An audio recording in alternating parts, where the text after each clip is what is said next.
लेकिन महाराज जी, अगर हमारे जैसे हम अपने घर में हैं और हम कोशिश कर रहे हैं नाम जप की, और हमारे घर वाले मांस मदिरा सब कुछ चल रहा है, तो अब यही दुर्भाग्य है, ये दुर्भाग्य है कि ऐसा कुसंग मिला है। मतलब अब इसको हम क्या कह सकते हैं कि एक व्यक्ति है जो भगवान के नाम का जप करना चाहता है, भगवान, लेकिन फिर भी भक्ति हो सकती है, क्योंकि जब लंका में भक्ति हो सकती है तो भक्ति हो सकती है, नहीं हो सकती। भगवान भगवान विभीषण जी से कह रहे हैं, जिम दसनन मो जीभ बिचारी, जैसे 32 दांतों के बीच में बड़ी कोमल जीभ रहकर अपना काम चला लेती है, नहीं चला रही, ऐसे ही लंका में पूरा लंका निश्चर निकर निवासा, यहां कहां सज्जन करवासा, लेकिन वहां भी विभीषण जी ने भक्ति की, ऐसी भक्ति की कि भगवान ने कहा तुम सरीखे संत प्रेम रे। और वहां तो हमें लगता है केवल विभीषण जी ऐसे होंगे जो मांस न खाते होंगे, नहीं तो सब मांस खाने वाले थे। मदिरा और मांस का तो वहां मतलब आहार ही था। कुंभकर्ण के लिए पूरा एरिया जमा किया जाता था, जब जगता था तो एरिया के भैंसे खा जाता था, जैसे अपने पकौड़ा खाते हैं ना, ऐसे वो भैंसे खाता था, भैंसे है, बकरी है, सब। मतलब तभी भगवान ब्रह्मा जी ने उसे 6 महीने सोने का, कि एक दिन जगे 6 महीने सोए, नहीं तो पूरी सृष्टि का आहार कर जाएगा। ऐसे लोगों के बीच में रहकर उसने भजन किया। तो आप घबराइए मत, वो जो जैसा करेगा वैसा फल पाएगा। आप अंदर ही अंदर राधा जपिए, अंदर अंदर इसलिए करें कि बाहर कंठी बांधोगे, तिलक बांधोगे तो मांस मदिरा पीने वाले लोग वो आपका हो सकता है विरोध करें। तो हमें लगता है भक्ति विरोध नहीं। अगर कोई कह रहा कंठी ना बांधो तो ये ले उतार के रख दिए, भक्ति अंदर का विषय है। बिल्कुल संसारी बन के रहो, वो अंदर राधा राधा जपो, तुम्हें भगवान की प्राप्ति होगी। भजन से भगवान की प्राप्ति होती है, ना कि बाबा जी बनने से भगवान की प्राप्ति होती है, ना कहीं भागने से भगवान की प्राप्ति होती है। सच्ची मानो, आप अपने घर में मेहनत की कमाई का जो अन्न पा रहे हो और जो भजन कर रहे हो, और कभी भूखे टूटे को आपने भोजन करा दिया, ये सबसे बढ़िया बात है। हम लोगों का हिसाब कटता है, जो हम वस्त्र पहने इसमें इसका भजन जाता है, जो प्रणाम करते हैं उनको भजन जाता है, जो भोजन देते हैं उनको भजन जाता है। ये सब फ्री नहीं है, यहाँ सबका टैक्स है। और अगर भजन कम पड़ गया तो हमको नरक जाना है। हरे हरे शिष्य धन शोक न हरई, सो गुरु गोर नरक मा पड़ई।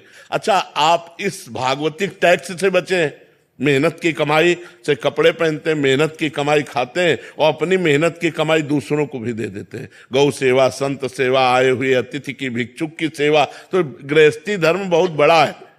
हम लोग गृहस्थी धर्म में ही पैदा हुए और गृहस्थी धर्म से ही हमारा पोषण होता है। पोषण भी गृहस्थी धर्म से होता है। अगर ये आप लोग समझते हो कि गृहस्थी धर्म में भगवत प्राप्ति नहीं हो सकती, तो आप सच्ची मानो, सबसे पहले गृहस्थी को भगवत प्राप्ति होगी। पर धर्म से चले।